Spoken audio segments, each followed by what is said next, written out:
8 मार्च 2014 को Malaysian airlines का एक फ्लाइट कुआलालंपुर से टेक ऑफ तो हुआ, लेकिन वो अपनी मंजिल बीजिंग तक नहीं पहुंच सका। इस फ्लाइट में टोटल 227 पैसेंजर थे और आज तक किसी को भी मालूम नहीं पड़ा कि ये फ्लाइट इतने सारे पैसेंजर के साथ आखिर गया तो गया कहाँ। Breaking news tonight, a Malaysia Airlines flight MH370 Flight MH370 disappeared en route to Beijing. Flight MH370 ended in the southern Indian Ocean. ये बात है 8 मार्च 2014 की। मलेशियन एयरलाइंस का एक फ्लाइट MH370 को मलेशियन कैपिटल कुआलालंपुर से टेक ऑफ करके China के कैपिटल बीजिंग तक जाना था। इस फ्लाइट में टोटल 2 पायलट, 10 केबिन क्रू और 227 पैसेंजर मौजूद थे, जिनमें से ज्यादातर पैसेंजर चाइना से थे। दोनों पायलट काफी एक्सपीरियंस थे, जिनमें से 53 साल के कैप्टन जारी अहमद शाह को 33 साल का फ्लाइट एक्सपीरियंस था, जबकि 27 साल के को पायलट फारूक अब्दुल्ला हमीद एक जूनियर पायलट थे, जिनके लिए ये एक ट्रेनिंग फ्लाइट था और इस ट्रेनिंग फ्लाइट को कंप्लीट करने के बाद ये फुल्ली सर्टिफाइड हो जाएंगे। अगर इस प्लेन की बात की जाए तो 11 साल पुराना ये बोइंग 777 फ्लाइट था, जिसमें ना ही कोई भी किस्म की प्रॉब्लम थी और ना ही पास्ट में ये फ्लाइट किसी मैकेनिकल या इलेक्ट्रिकल हादसे का शिकार हुआ था।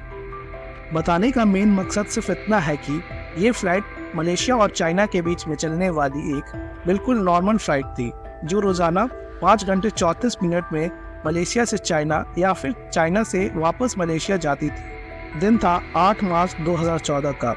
रात के 12:42 पे फ्लाइट MH370 ने रूटीन के मुताबिक कुआलालंपुर से टेक ऑफ किया। फर्स्ट पायलट जारी टेक ऑफ से पहले और उसके बाद भी Kuala Lumpur air traffic control tower से डायरेक्ट कांटेक्ट में थे। टेक ऑफ करते ही फ्लाइट ने अपने डायरेक्शन साउथ चाइना सी की तरफ कर ली और ठीक 20 मिनटों के बाद यानी रात 1:09 पर फ्लाइट में लगी ट्रांसपॉन्डर ने अपनी current GPS location Kuala Lumpur air traffic control tower के रडार को भेज दी। अभी तक तो सब कुछ ठीक प्लान के मुताबिक चल रहा था। इसके 10 मिनटों के बाद यानी रात के 1:19 पर जब flight MH370 Malaysian control border से निकलकर वियतनाम की एयर कंट्रोल बॉर्डर में जाने लगी तो कुआलालंपुर के कंट्रोल टावर ने आखिरी बार फर्स्ट पायलट जारी से कांटेक्ट किया और ये कहा, Malaysian 370 contact Ho Chi Minh 120.9 Malaysian 370। इसका मतलब था MH370 को वियतनाम की सिटी हो ची मिन के कंट्रोल टावर से कांटेक्ट करना चाहिए। फर्स्ट पायलट कैप्टन जारी ने ये मैसेज सुना भी और उसका जवाब भी दिया, गुड नाइट MAS 370। ना ही कंट्रोल टावर को पता था और शायद ना ही कैप्टन जैरी को कि उनका ये गुड नाइट वाला मैसेज MH370 से रिसीव होने वाला आखिरी मैसेज होने वाला है। ये वो वक्त था जब फ्लाइट को टेक ऑफ किए अब पूरे 37 मिनट गुजर चुके हैं। अब नॉर्मली होता ये है कि प्लेन जब तक अपनी मंजिल तक नहीं पहुंच जाता वो अपने रास्ते में आने वाले किसी भी बड़े एयरपोर्ट के एयर ट्रैफिक कंट्रोल टावर से डायरेक्ट कांटेक्ट में रहता है। यहाँ भी कुछ ऐसा ही होना था, लेकिन सब कुछ जो अभी तक नॉर्मल चल रहा था वो अब एबनॉर्मल होने लगा। अपने आखिरी मैसेज के ठीक 3 मिनटों के बाद यानी रात के 1:21 पर फ्लाइट MH370 अचानक रडार से गायब हो गया।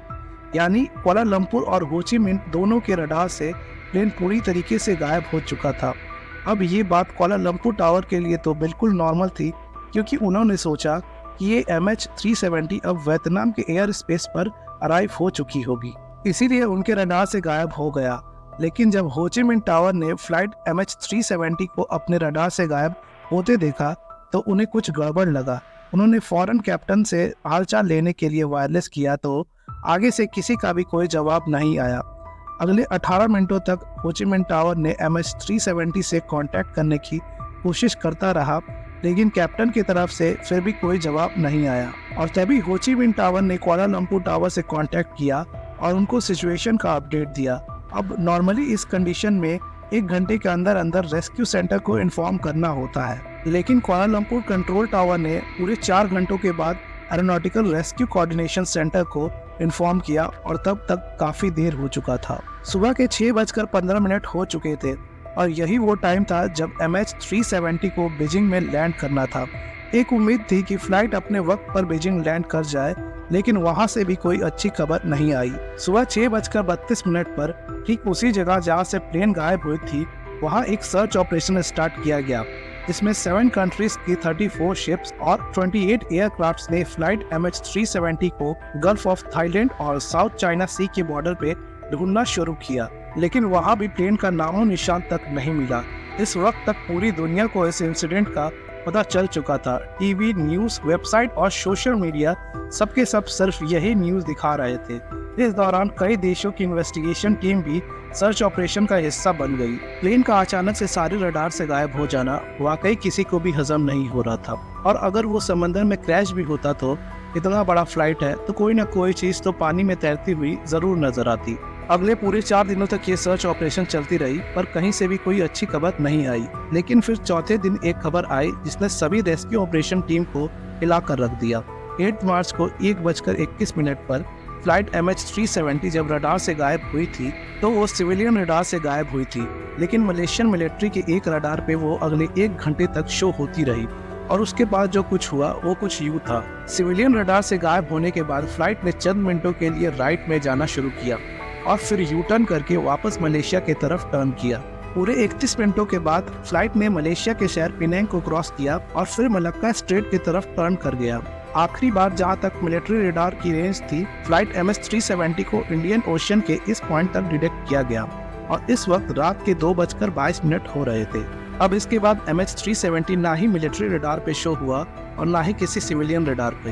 पूरी रेस्क्यू टीम और इस प्लेन से जुड़ा हर शख्स सिर्फ यही प्रॉब्लम सॉल्व करने में लगे हुए थे, ये प्लेन आखिर गया तो गया कहाँ। इससे भी बढ़कर जो चीज तंग कर रही थी वो ये थी, प्लेन ने बीजिंग के अपोजिट डायरेक्शन में शार्प यू टर्न क्यों कर लिया। जो रेस्क्यू टीम पहले गल्फ ऑफ थाईलैंड और साउथ चाइना सी में प्लेन को ढूंढ रही थी, वो अब इंडियन ओशन के इस हिस्से में ढूंढना शुरू हो गई, लेकिन यहाँ पर भी फ्लाइट का कोई अता पता ना मिला। अगले कुछ दिनों के बाद एक और खबर मिली और उसने एक बार फिर से पूरी सिचुएशन को चेंज करके रख दिया। पता ये चला कि प्लेन मिलिट्री रडार से तो 2:22 पर गायब हुआ, लेकिन एक सैटेलाइट ऐसी थी जिससे वो लगातार कांटेक्ट में था। आपको यहाँ अपडेट कर दे कि बोइंग एयरप्लेन्स के लिए एक नॉर्मल बात होती है कि जब उनका अपना कम्युनिकेशन सिस्टम किसी वजह से खराब हो जाता है तो वो सैटेलाइट से कांटेक्ट करने की कोशिश करते हैं। प्लेन ने ऑटोमेटिकली ठीक हर 1 घंटे के बाद 35,000 किलोमीटर दूर इनमार्सेट नाम के एक सैटेलाइट से कांटेक्ट करने की कोशिश की।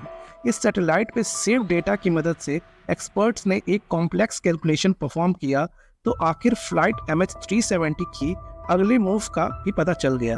पता ये चला कि मिलिट्री रडार से भी गायब होने के बाद एयरक्राफ्ट ने दोबारा एक टर्न लिया और अगले 5 घंटों तक इस डायरेक्शन में इंडियन ओशन के ऊपर फ्लाई करता रहा। सुबह को 8:19 पर प्लेन ने आखिरी बार सैटेलाइट से कनेक्शन बनाने की कोशिश की, और ये MH370 की तरफ से मिलने वाला आखिरी सिग्नल था। इसके बाद ना ही प्लेन ने किसी और सैटेलाइट से कांटेक्ट किया और ना ही वो किसी और रडार पे शो हुआ। एक्सपर्ट्स और इन्वेस्टिगेशन टीम का मानना है कि ऑस्ट्रेलिया से 2000 किलोमीटर वेस्ट में इंडियन ओशियन के ठीक इस स्पॉट पर फ्लाइट का सैटेलाइट से कनेक्शन टूटा होगा।